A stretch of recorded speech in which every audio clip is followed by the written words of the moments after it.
What is up, peeps? Welcome to the JBR preview show for UFC 321. It's all going down this Saturday, October 25th from Etihad Arena in Abu Dhabi. And while the lights will be bright come fight time, we're about to light up your eardrums with some predictions. And my name is LazyBed, and I got my boys DangerMouse and No Special in tow. DM, how we doing today, buddy? I'm pretty good. I've just cracked a can of bodies open. I'm ready to go. Awesome. I'm jealous of you because I've been wanting to try Boddingtons for a long time. I know. Okay, we'll get into that. We'll get into that later. No Special, also in tow, but he's maybe towing a different kind of load because I think he's on the road for work. Austin, man, how we living, player? I'm getting multiple calls as this is going on, so this is kind of inconvenient, but at the same time, I'm having a good time, ready to go. Let's go. It couldn't be better. Not a more professional setup could be had for our show here. All right. Well, It's 2 o'clock in the morning. That's my defense. oh God. Okay. Well, it's all good and it's all right because we're gonna go ahead and kick things off. And as we do, how about you kick in that like button and hit the notification bell as well, so you can get your JBR content hot and fresh the moment it finishes cooking, just the way you like it. Scrumptious. All right, let's get into these fights, fellas, because we got ourselves an earlier than usual pay-per-view card, which means we got about as much time as a Tom Aspinall fight to knock this thing out. Starting today with the opener for our 5-fight main card, and something tells me this is going to be a jaw-jacker of a slugfest. Ranked light heavyweights will let them fly when number 7 Alexander Rakic takes on number 10 Azamat Mirzakhanov. Our boy Rocket Rakic comes into this fight at 14-5. That's 6-4 in the UFC, and he is currently on a 3-fight losing streak. During that run, he has taken L's to Jan Blachowicz via leg injury, Yuri Prohashka via TKO, and was most recently decisioned by Magomed Ankalaev in October of last year. His opponent, Azamat the Professional Mirzakhanov, an undefeated Russian fighting out of K Dojo in New Jersey, holds a professional record of 15-0, with 5 of those wins coming in the UFC. His last one was against Brenton Ribeiro in June, where he won via TKO. He is currently 36 years old and is one of these smaller light heavyweights at just 5'10".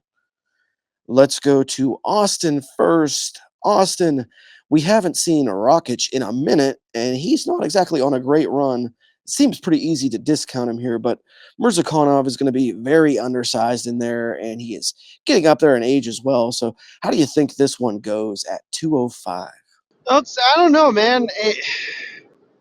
Do you take the kind of short, stocky, light heavyweight who hasn't necessarily had the best of luck with injuries and also doesn't fight very often? Or do you take the guy who's kind of on a losing skid, who had a lot of promise and then just got melted a handful of times and then also has had injuries of his own? So it's like, it's a crapshoot, if I'm being honest. One guy should win, and that might be Mirzakhanov, but I don't have much confidence in it because neither man is probably going to be in the best state, or in the short term, at a bare minimum. I don't think either man is 100%. But if you're going to ask me, that's probably going to be Mirzakhanov. But knowing how this fight game works, Rakic is going to go in there and knock him out in the first round, and I'm going to be looking like a fool. Fair point. Yeah, happens to us quite often. It just happened to us all last week. The shit show that card was. All right. Well, what do you think, Danger Mouse? 20 combined KOs between these two. One guy seems like he can't lose, and the other one is desperate for a win. Something's got to give here. Is this as cut and dry as it seems? What do you got? This is a funny one because I know Rakic's name, but Mirzakhanov, there's so many fighters' names that end in "ov" these days that they get lost in the blur, if you will. So I was just glancing at the stats really, and the first thing that stuck out to me was that the height difference and then the reach difference, that 7-inch reach difference that Rakic has. And then I delved a little bit deeper and I suddenly noticed that Mirzakhanov is 15-0. And I've delved further into the stats. He's also a slightly more accurate striker at 57 versus 50. He absorbs the strikes absorb rate is virtually identical, to be fair. Mirzakonov's defense is slightly better. And Mirzakonov is also a southpaw, which might cause some worry for Rakic. I don't know how many southpaws he's ever faced. So yeah, and obviously he said he's Rakic is on a 3-fight losing skid at the moment, and Mirzakonov hasn't lost a fight ever. So yeah, this is seems a pretty, as Austin said, seems a pretty cut and dried decision for me. So yeah, Mirzakonov, without a shadow of a doubt. Interesting, and I didn't realize that Mirzakonov is a southpaw. You said, right? Yeah, I was just going on the UFC stat. And also, for anyone that's interested, the Tapology picks at the moment have 72% for Mirzakonov, with 83.5% of those who've chosen that to be by KO. So, wow. Yeah, I mean, I could see it. I guess it's my turn to give my take, and yeah, I can see it because Mirzakonov, he is a real problem. Especially for at his size, like I was saying in the opening there, he's kind of an undersized light heavyweight, and at his size, he utilizes his speed and his mobility quite well, despite not really being the most athletic guy. Like he's not jumping off the page with agility or you know acceleration or something like that. You know what I mean? Like he's just kind of uses that frame well and to his advantage. Rakic, on the other hand, kind of the opposite story. He's not an undersized light heavyweight. He's quite a large one, really. He's a huge threat at 205, literally and figuratively. Always has been. In recent years, as Austin's pointed out, durability has been his concern. He's had injuries both inside and outside of his fights, so that's kind of concerning. And also, Mirzakonov, not a stranger to injury himself. He's been bitten by the injury bug quite a few times, and that's why he's seen some of the layoffs he's seen throughout his career. So that's an interesting dynamic into coming into this fight. But I think that the layoff that Rakic is coming off of here, which is quite an extensive layoff, I think it actually kind of forebodes well for him. I think that this kind of signifies him coming into this probably being a bit healthier than he's been in recent years. And I think we see a bit of a vintage Rakic here. I think vintage Rakic could really come out. And I think we could see that tall, rangy, powerful guy that we used to see in his early fights. I think we could see him come out in a fight where he really needs to perform at his best to keep his job. Because with a fourth loss in a row, even at a shallow division like light heavyweight, I don't know if we see him sticking around. So I think he's fighting for his job here, and I think he comes out really going for it. Mirzakonov really hasn't contended with a true light heavyweight who has the size and the athleticism of Rakic. A lot of the guys he's fought have been on the shorter side of light heavyweight as well. And I think, if we get that vintage Rakic, I think we see a win here. So, yeah, I'm going to take Rakic by a shocking, in some people's eyes, second round knockout. I think he's going to put Mirzakonov out for his first career loss. Bold prediction. I was Could completely backfire. What it was. Yeah. It's light heavyweight. This is what happens. I know. This is what always happens. That's why. That's another reason I did it, because I was like, this is light heavyweight, dude. This is a coin flip. Like any one of these guys can lose, undefeated or not. I don't care. Like none of them. Well, that's it. Yeah, with the results of this last week, with all the underdogs winning, then yeah, why not? Right. Yeah. I'm not a betting man, so I won't be wagering on this, but it's a near even, almost pick 'em. So the odds makers don't see that much of a difference between these two. We'll see. All right, well, moving on to our second of 5 fights from light heavyweight up to heavyweight proper.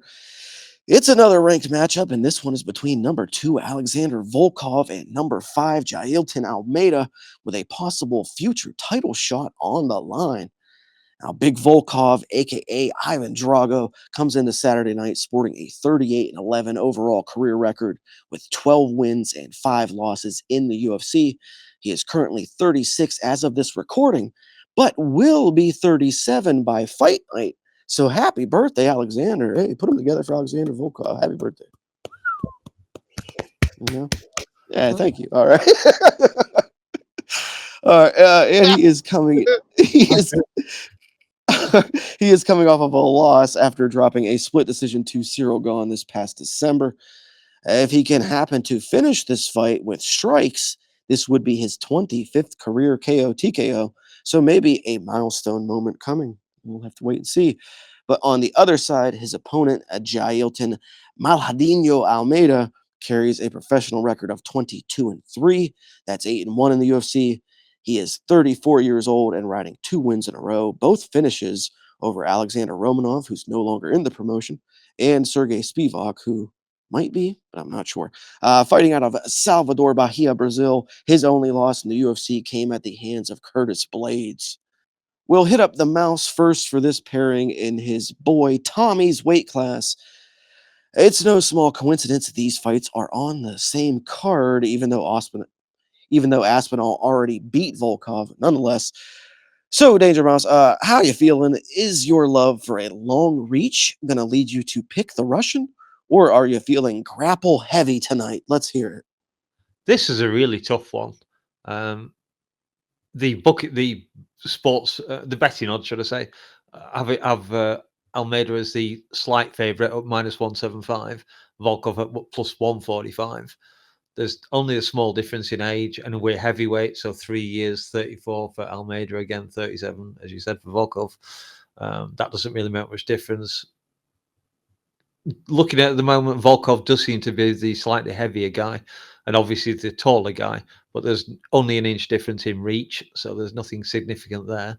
Again, looking at topology, it's fairly close on there. They have 54 for Almeida and 46 for Volkov. The interesting stat I look at is the average fight time, because I would have thought Jailton Almeida would have the longest fight time, but it doesn't. He has about half the fight time of Volkov at 650 versus 1257. This is really is a tough one. Striking accuracy is very similar. Almeida, again, slightly better actually, and takes many less strikes. I presume that's because he gets the fights down to the ground, or they're up against the cage most of the time when he's fighting. The other scary thing is his takedown average, 6.58 per 15 minutes. That is a lot of takedowns. It's not Merab levels of takedown attempts, obviously, but with 60% accuracy, he's probably going to get a Volkov down at least once, maybe twice in the round, in the fight, should I say? And then he throws 2.4 submissions on average in a round. He is coming off 2 wins. Volkov's coming in off the loss to Gane, which I think 99% of us believe wasn't a loss at all, and that Gane has been gifted his title shot this week. So hopefully he wins the just rewards for stealing Volkov's second attempt at it. But yeah, I think I'll be going with Almeida at this moment. I'm not 100% sure. I'm not completely tied to this one, but yeah, as we're speaking tonight, Almeida, I think, for me, by submission, probably second round. Maybe first, actually, thinking about it. Oh, that's even if you're a betting man, probably even juicier.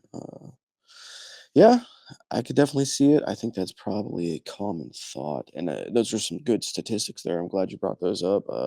That takedown accuracy, pretty eye-opening for Almeida. Yeah, let's. I'll give Austin a couple more minutes to dispose of a rat or whatever he's doing, and I don't mean Tony Soprano style. But yeah, so I'll slot myself in second. Back. If yeah, that was the rat dying, maybe. it sounds like that's one of Austin's many animal-esque noises that he learns in the field. Let me go second here. So I want really badly to pick Volkov. I really do. I always want to pick Volkov. I don't know like how or why. If you fought properly and used your tools the right way, you would ever lose with that frame that he has. That it's a video game character frame. Like if you make a guy in the UFC game, like I imagine you would want to make a guy like Volkov, tall, big, rangy, like the ability to do all things. So it's puzzling to me really that he hasn't had more success in his career, but that's a whole nother tangent. He should have really spent his career at range. He should have been picking off guys and popping pop shots the whole time. Unfortunately, that doesn't happen as often as it should, especially not recently. And my big thing in this one is I remember the Cyril Gane fight, and I remember Cyril Gane taking Volkov down. I can't erase that image from my mind. Yeah, And you pointed it. I threw that on this afternoon. I was watching something else, but I had that on in the background as it were on the other screen. And Mm-hmm. yeah, he Yep. did get couple takedowns, and Gane was up, had several attempts. Obviously, not very good attempts at getting what was it, Yeah. Kimura? I think it was. He spent most of the third round trying to go for, Yeah. unsuccessfully. But So yeah, yeah, exactly. Like you said, yeah, he's it vulnerable. did Yeah. it didn't look good when Cyril was doing it, and he still found success. So Mm. if that sixth grade wrestling of the Frenchman could take you down, like I can't imagine what the takedown percentage of you just brought up of the jail man, as I like to call him, is gonna do to you. Like you're toast here. So my pick, much like you, DangerMouse, is it's gonna be basically the same thing. Actually, the exact same thing that you said the first time. I'm gonna go Jailton Almeida by second round submission. I think it's gonna be long enough for him to kind of dick around in the first because he likes to dick around a little bit. But I think it's going to be early enough in the second, shortly after the second round begins, to where they're both relatively dry. And I think he's going to lock something up, probably a choke. And that's going to be it. But yeah, we'll go to no special here to round us out on this fight. Austin, how you feeling, man? Are you in your usual mood and really valuing the grappling prowess of Almeida, or are you, taking a look at this fight and saying, "Aha, I see where Drago can exploit him"? Let us know. Let the bleeders know. Tell us. Well, it's an interesting concept because it's a traditional matchup from like way back in the day where it's like that the traditional striker versus the traditional grappler, and they're both very good at doing the thing that they like to do. The problem is that whether or not you can trust Volkov to actually defend a handful of the takedowns, to actually consistently get his offense going, or at a bare minimum get his counter grappling going, because he doesn't have to finish Jailton Almeida. He just has to stop him enough and basically give a negative connotation to his grappling game. Because God forbid if Jailton doesn't have the plan A going, what does he have? It's not that he has the best submission game. He doesn't even have the best ground and pound. He's the only his only time that he's ever really gotten finishes is when he's really ran over people and they couldn't stop his submission game. And even then, a lot of the times it's just because this is heavyweight. You're gonna face 10 guys who are not good at grappling, and the 11th guy is gonna just hammer you before you even get to the takedown. This is what heavyweight is. Volkov is at least capable of defending a handful of those takedowns. The question is, can he stop enough to keep Almeida on the feet to get tired? I'm gonna take the fucking the striker in this one because Almeida is not a finishing component in this equation, and I'm gonna take the guy who gets more finishes with Volkov by third round TKO. I like that. All right, I like it. Spicy, very spicy. I like that. And it's valid. That's very valid, and I think that's a live scenario. And I think, speaking of live, now that you're pointing all that out, this could be a situation where if you're watching this fight and Jailton Almeida isn't getting takedowns in that first round, this might be the kind of fight where you bet Volkov live in the second round because, like you pointed out, man, if he's not executing that plan A, if he's not finding success with that plan A, he doesn't have much of a plan B. He could be getting picked off at range. So yeah, could be a live bet situation where you put some money on Volkov if Almeida's not finding success with takedowns in the first. It was funny while Austin was chatting there. I just jumped on Grok to check something out, and I asked him what the percentage of finishes by round were in UFC 3-round fights. And from an approximate count of 4,500 finishers, obviously if it went to decision, it's not being counted here.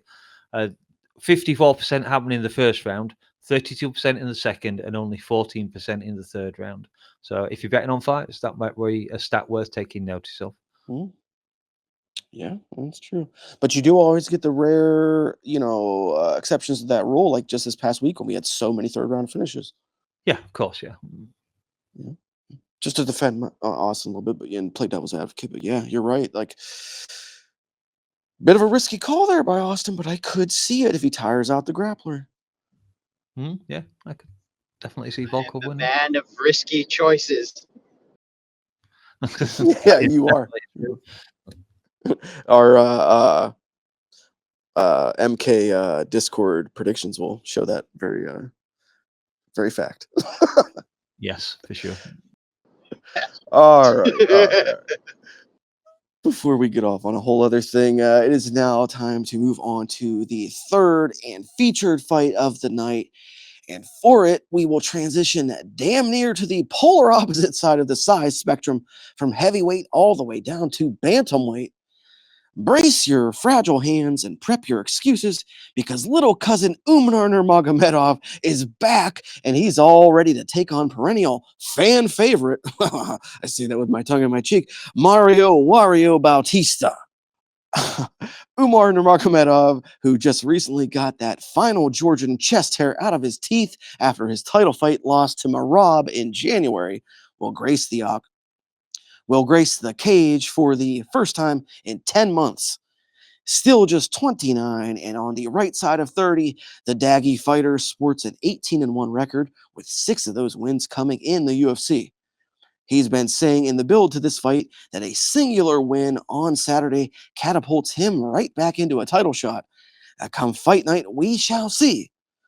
The man across the octagon from him, Mario Bautista, brings a very respectable 16-2 record himself. That's 10-2 within the UFC.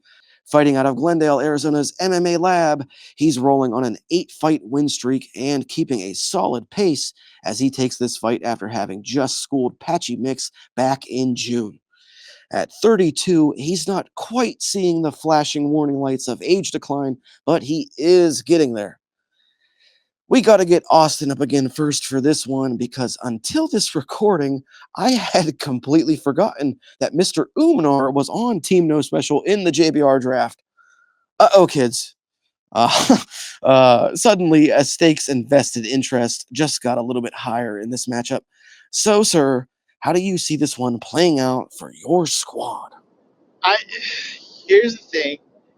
I chose Umar because I thought he was going to beat Marab. I also thought he was going to get the title. Yeah. So, at a bare minimum, he is on my team, and I think he is much better than Mario Batista, because I still don't believe that Mario Batista beat Jose Aldo. I will take that to the grave. And just like that, because he is on my team, and because I have faith that he will get revenge for Aldo, despite not being Brazilian, the Dagestani will take home the win for Team No Special once again. Let's go. By whatever he deems fit, I might as well say a second round TKO via ground and pound. Let's go, baby! Team No Special! Umar Nurmagomedov! Yeah! Wow. Our the Dagestani contingent's going to be very happy with your enthusiasm. Yeah. But even if you score your maximum points, I'm still whipping your ass. Just like to point. Oh, eat shit. I allowed the transatlantic lag, or the East Coast to West Coast lag there for you to respond. All right, but very well, very well. So, Sir Mouse, the man who doesn't play local favorites and doesn't show favoritism in picking for or against other draftees, how do you think this fight goes? Is Lil Umar really the future of this division?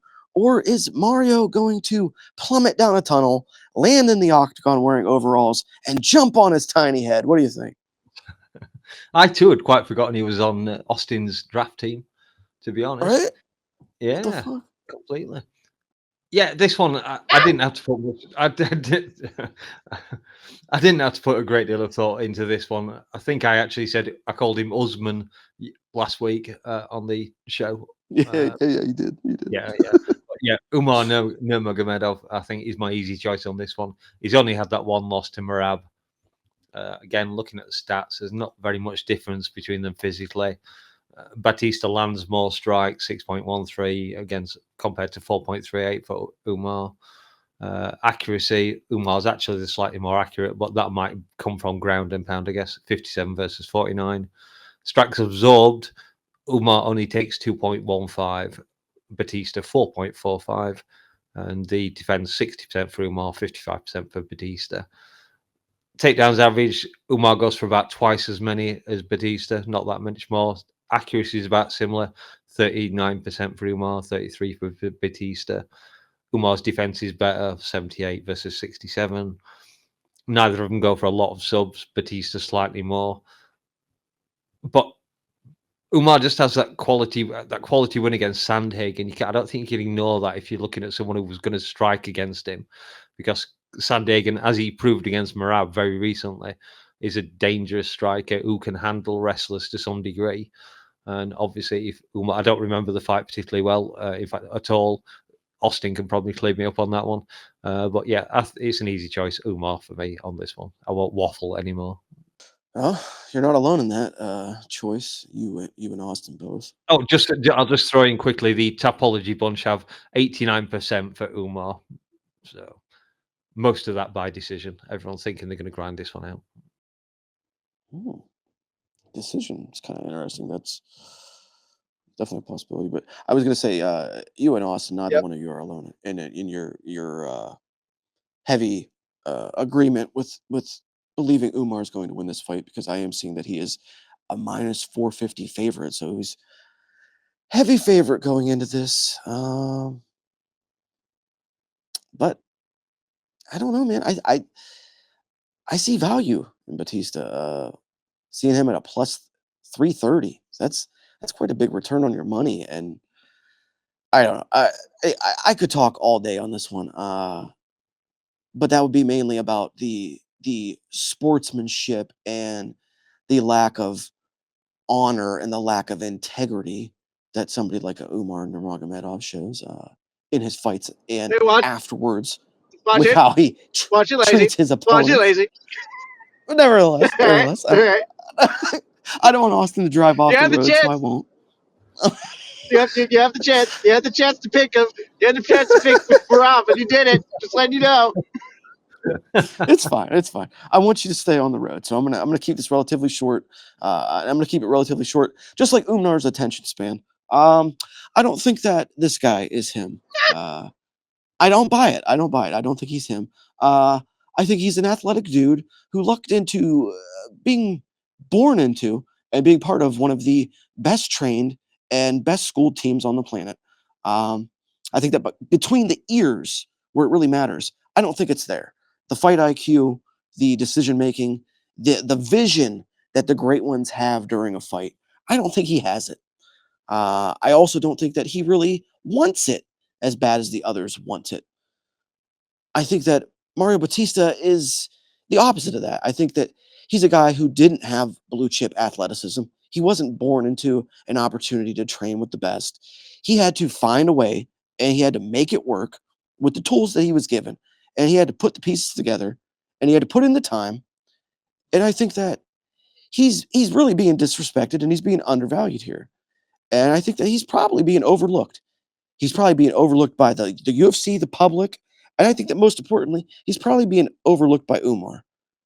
And I don't think that Umar is aware what Mario is going to bring here. I don't think that he understands that this guy, he can bring a wide variation of attack. He has a big tool belt. People think of him as just a grappler. He's not. He showed that in the Patchy Mix fight. He could do multiple things, and he could do them under the bright lights. So I'm going to take Batista here.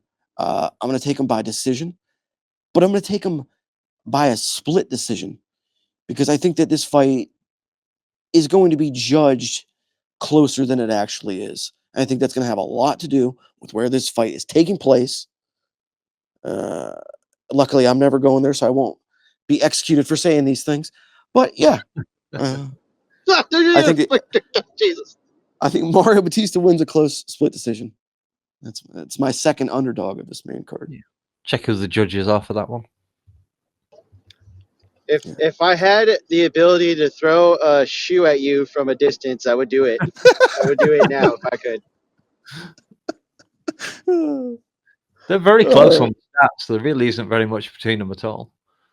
Yeah. And what is Just on the Batista numbers. on like an 8-fight win streak or seven or 8-fight win streak? Like I can Look at his last 2 wins. What are you talking about? Like, it's like, come on. He has a Patchy Mix who has basically somehow fizzled out despite being considered one of the best bantamweights in the world in 2 of his last 3 fights. And even in his And all, last two Hey, over hey, in PFL, you can argue that he lost. And then on top of it, too, nobody believes he beat Aldo. Nobody in their right mind believes he beat Aldo. That's not even like the worst part of it. The worst part of it is that you're like, it's not even a split decision. It's that you're like, no, it is the fact that you believe it is a split decision that he's gonna get. Not even the fact that it's a regular decision. That's insane. Oh my you're god. you- you're very much living up to your Jed Mashu icon that you have right now on our StreamYard. 'Cause that sounds like exactly what Jed would say. It is my spirit animal. By definition. All right, all right. Well, that's gonna do it for Nurmagomedov versus Batista. That's it, all wrapped up. So you know what that means. Time now to move on to our co-main event of the evening. Gooners around the globe rejoice as Mackenzie Dern makes her return to the cage to tussle with the wandering eye of Virna Jandiroba for the vacant women's strawweight title. Mackenzie last made neck Mackenzie last made neckbeards around the world feel the Dern when she armbarred poor Amanda Ribas at the beginning of this year.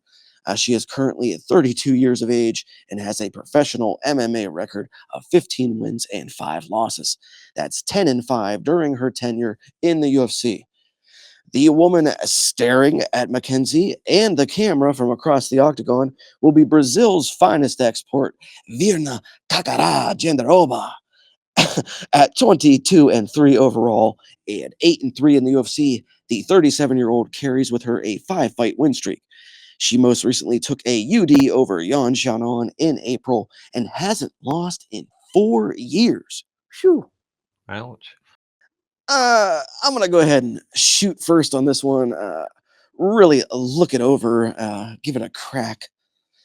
Look, man, I know Dern is beloved by the people. I know the UFC are crossing every single finger until available in hopes that she wins here. The marketing campaign they would go on. Good grief, good grief. Um, but Mackenzie Dern is not really a good MMA fighter. She's just not. She's really not. And I refuse to believe that we live in a reality where this far into the game, someone like her is going to be skilled enough to earn the title of UFC champion. It just can't happen. It can't happen, guys. So, fight breakdowns and everything else aside, I'm picking Virna Jandiroba to win a decision and become the new strawweight champ. I also think she's just the better fighter overall. So, fuck it. LazyBed chooses the lazy eye.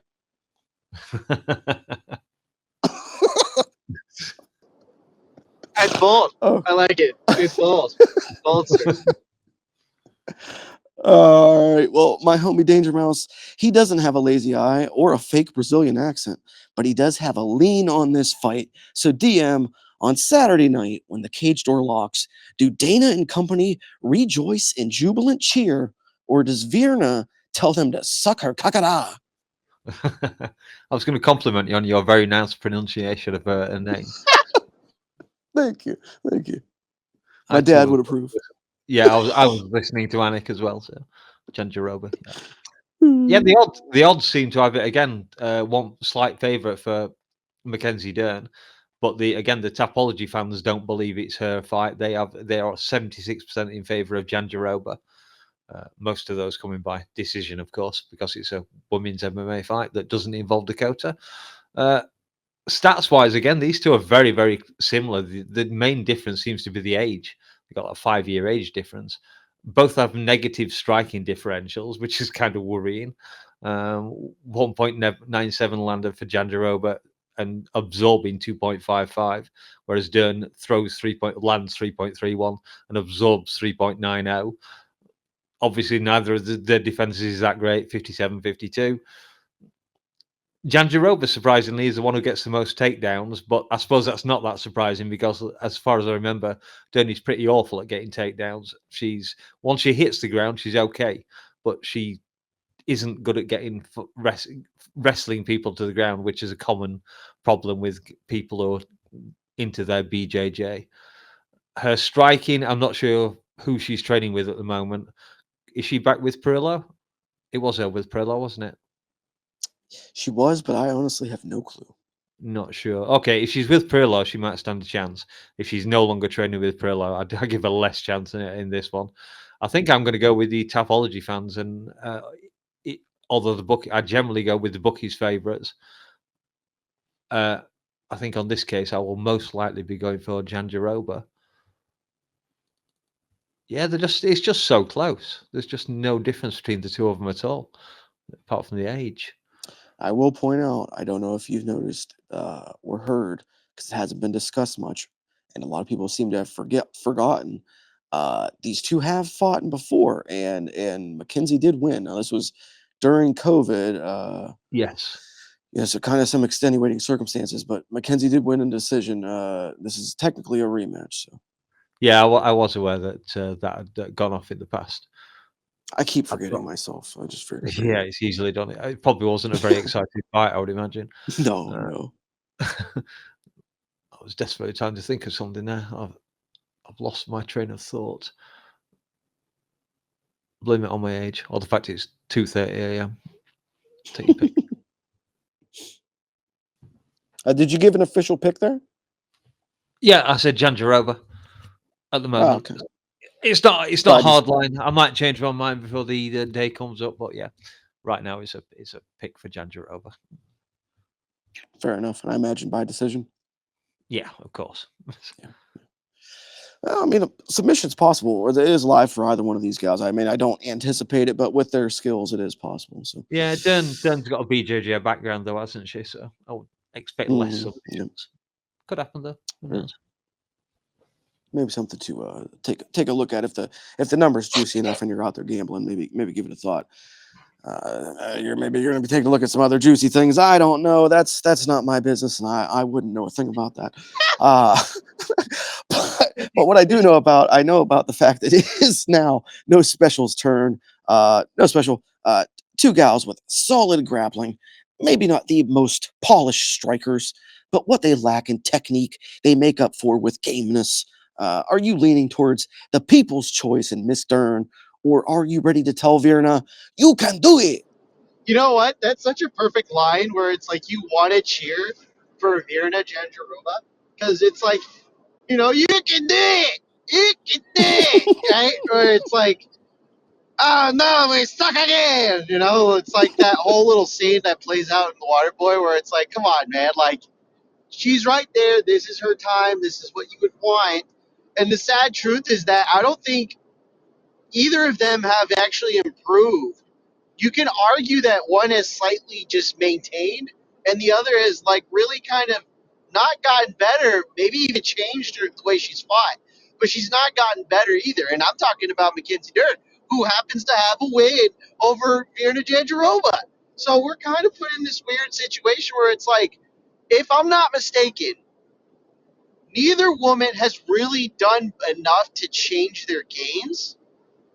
And if I can't even confidently depend on them having enough change to do better against the other, in which case both were just grapplers at the beginning of their careers. There's not really much that you can argue that, striking development, whether or not you can, say who's got the better striking acumen between the two of them. You could probably argue Mackenzie because she actually has a knockdown or two, but like even that is just kind of like, well, it's a fluke because of the way that the strawweight division was at the time.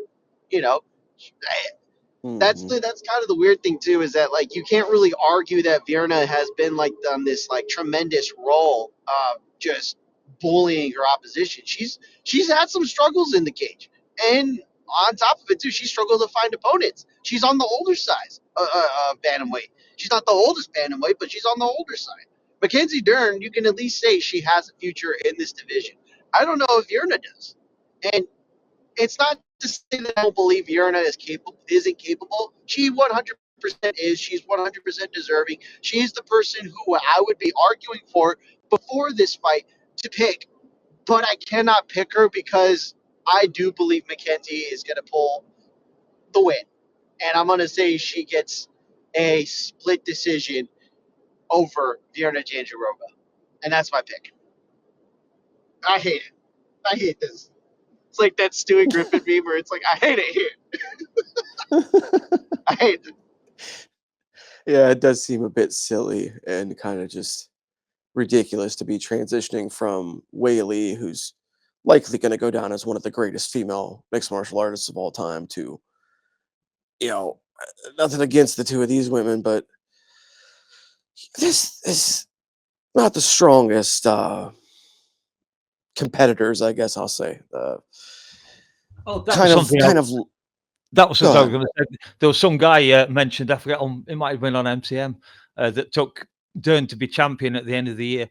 I forget what odds he goes, like minus plus 12,000 or something. So he'll be hoping and praying she wins. I don't know how much he put on it. $1,000, I think he said he put on her. I mean, honestly, I could see the logic in it because we kind of knew long ago that Whaley probably wasn't long for the division, and she was probably going to be moving up for that super fight with Val. And the UFC loves Mackenzie Dern; she's their little darling. So, if anyone's going to get a kind of undeserved title shot, it's probably going to be somebody like her. So, we'll see. I don't know. We're going to find out, and we're going to have a new Possible. strawweight queen.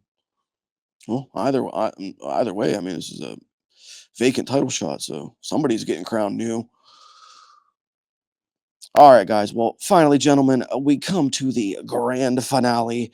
It is your pay-per-view main event for UFC 321 from the United Arab Emirates. The first undisputed heavyweight title fight in 4.5 years. Good God. On one side, the undeserving challenger walking into his third spoon-fed championship opportunity, the pride of France, Bongamin Cyril Gane. And on the other side, the reigning king, the fighting pride of England, Team DangerMouse #1 draft pick, Tom the Bomb Aspinall. The man in the blue corner, Cyril Gane, enters at 13-2 overall in his pro MMA career. That's 10-2 in the UFC. So we're looking at a more or less hand-groomed talent who never quite panned out. Sitting now at 35, Gane gets his third title chance after back-to-back wins over Spivak and Volkov. The champion fighting out of the red corner at a respectable 15-3, with 8 of those wins coming within the UFC. He is the reigning, defending, undisputed heavyweight champion of the world, Tom Aspinall. 32 years old and looking for his 4th win in a row, Tommy Boy hasn't entered the UFC octagon since July of 2024, but he does appear to be in prime fighting condition. Much on the line, to say the least, and that's not even factoring in our fantasy draft. And so I'll go to you to start, Austin. This is the one for all the God damn it, you son of a bitch. This is the one for all the marbles and possibly the fight to determine the future of the heavyweight division. Are you going with the heavy favorite defending champ or the moderate underdog challenger? Tommy, yes, but no. Tommy, yes, but no. Tommy Espinal, Tommy Espinal. That's who I'm going with. By whatever deeming number he chooses to knock out Sityodog in the first round. Now, my only concern is this: Gane may be physically capable of dragging the fight out past the first round. In which case, he should still lose. He has a straight jab and a straight, right, he has a good one too. I can give him that. And he has deceptively capable physicality, but that doesn't mean he has been able to use it regularly. My thinking is Tom may overthink the first round and allow Gane to survive to the second and maybe the third. But this is 5 rounds. And I'm not worried about Tom. I'm worried about him giving the fight away. That is the problem that I can see happening. Do I believe it will? No. Do I have confidence in Tom? Absolutely. But there's that air of caution. And I don't want to put the jinx out there because it's not available. Tom can do anything he wants to. Matter of fact, he can actually run up to John Jones if he wanted to and bop him in the face and suffer no consequences if he was in the international waters, that is. But that's neither here nor there. That's neither here nor there. But here's the thing, man. This has been a long, drawn out process, and there is a lot of emotion that's going to go into this fight, whether it needs to or not. Tom was sat on the sidelines by a fucking jealous little hater in John Jones because he refused to fight him.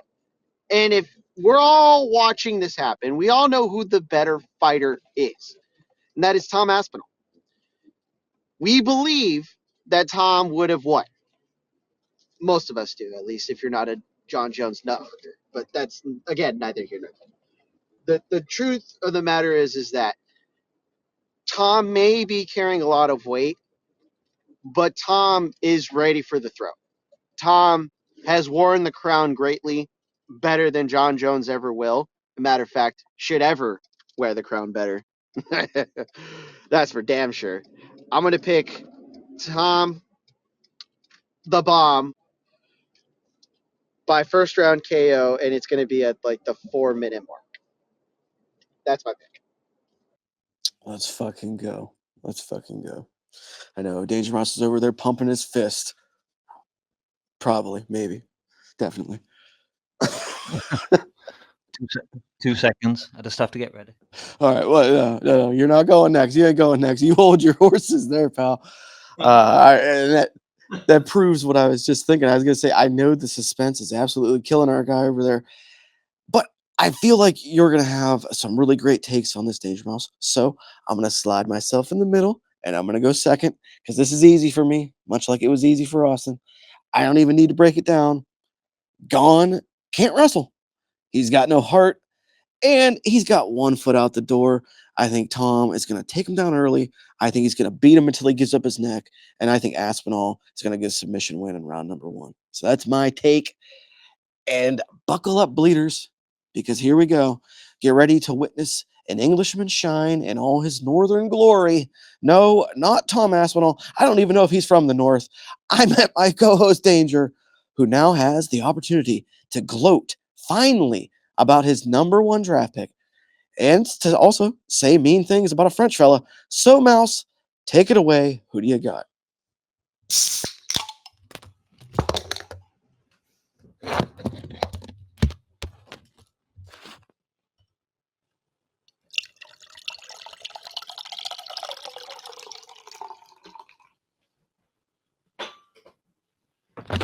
Minor accident with the sound effects there. And knocked the microphone off where it was stood. Such a shame. Yeah, this one, obviously, it's no surprise to anyone who I'm going to pick. Obviously, I'm picking Tom Aspinall on this one. The undisputed heavyweight champion of the world, has been for quite some time, as everyone has known. Don't even want to mention the other guy's name. This one, I've got a whole bunch of stuff to say on this. First thing I want to mention is I was looking at Cyril Gane's 3 submission wins. So I was like, oh, I'm curious, who does he have those against? And this first ever one was against Rico Verhoeven in Glory Kicking Glory 51 back in 2018. It was a heel hook, which is obviously has implications with Tom. That's where his only loss in professional history comes from. Now, the thing is, if you don't know, Tom is huge mates with Rico. He trains with him all the time. And I'm sure he will have at some point in this camp trained with him, because Rico is probably the best guy in the entire sport to imitate Cyril Gane. Except maybe Mighty Mouse, but he's a bit too small really for Tom.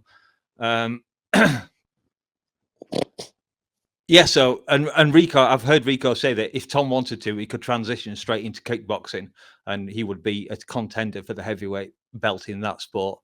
So I'm not really worried about Gane being that much of a better kickboxer. Maybe he isn't even a better kickboxer. Who knows? I don't know for definite. I also heard Laura Sanko talking with Din Thomas, and they were talking about this fight. And Laura said she had seen Cyril Gane. He's fast. He's fast for a heavyweight. And then she said she's seen Tom as well, and Tom is just fast. He's fast for for any weight, effectively. So she thinks that Tom has the advantage in speed, which I think a lot of people are expecting that Cyril Gane has that advantage. Now, I can't say whether Laura's right or wrong, but she has seen both of the guys, and she's pretty good. She has a pretty good eye for the sport, I think. So that's something to take into account. And then I watched a video this morning, which I severely recommend you have a listen to. It's very funny. Flying Squirrel MMA, and he did one about this fight, obviously, and he pointed out that Cyril Gane has a habit of throwing a jab and then following it up, and as Squirrel put it, he ends up crumpled it up against the other guy's chest. And he showed a few examples where it happened. I can't remember which fights it was. Certainly the Francis one, and I forget which other one it was, a couple of others. And then he showed Spivak doing the exact same thing to Tom Aspinall.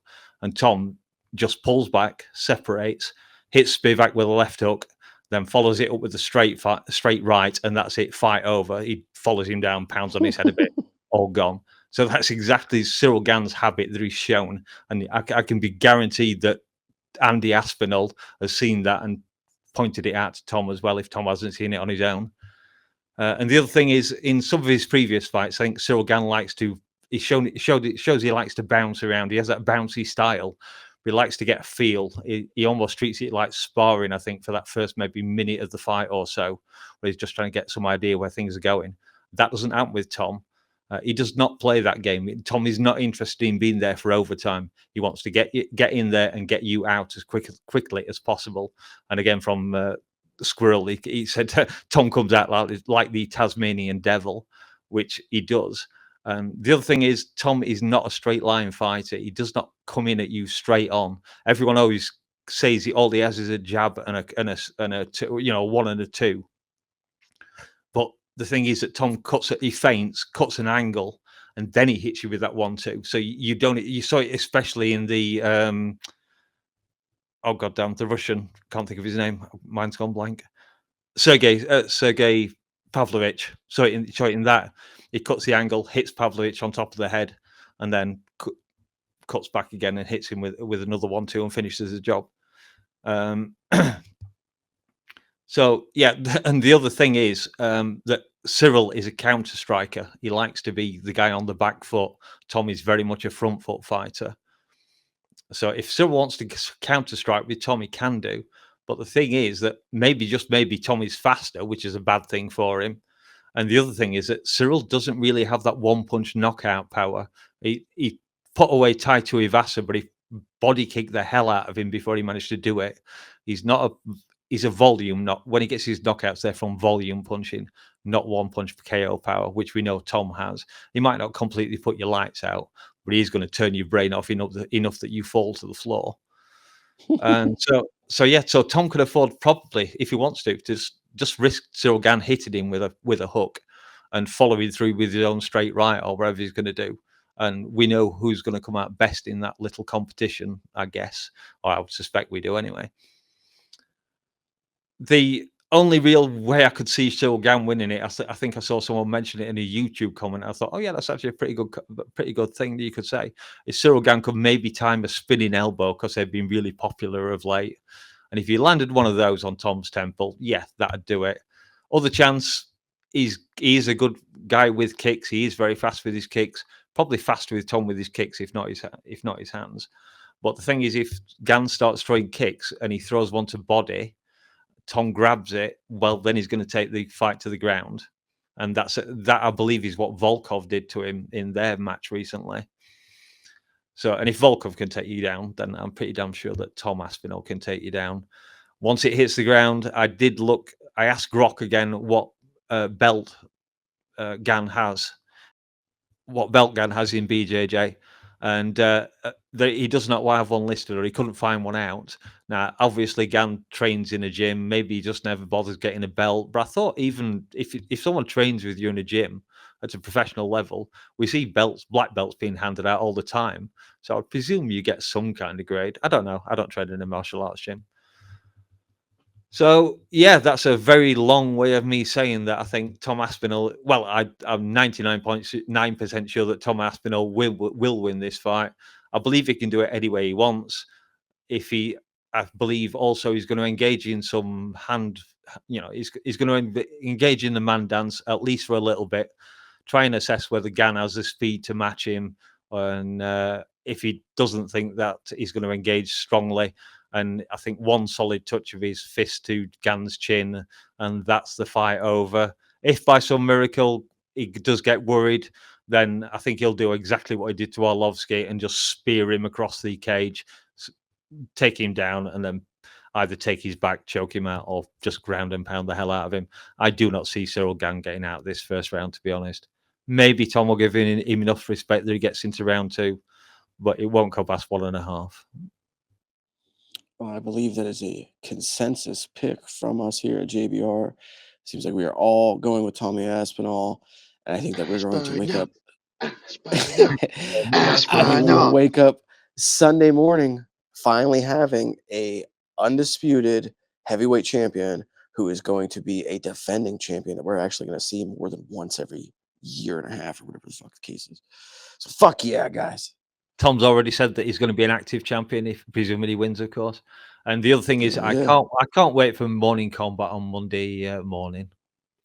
Game. Oh, yes. I will Everybody be in the coming chat. for you amongst other people potentially. I promised him that fucker a shout out on this show. Oh, well, speaking of things that we can't wait for, I can't wait for everybody to hear this preview show because I think we absolutely crushed this thing. But take one look at the time, gang, because it appears to be getting quite late. I've had one too many Bing Rips.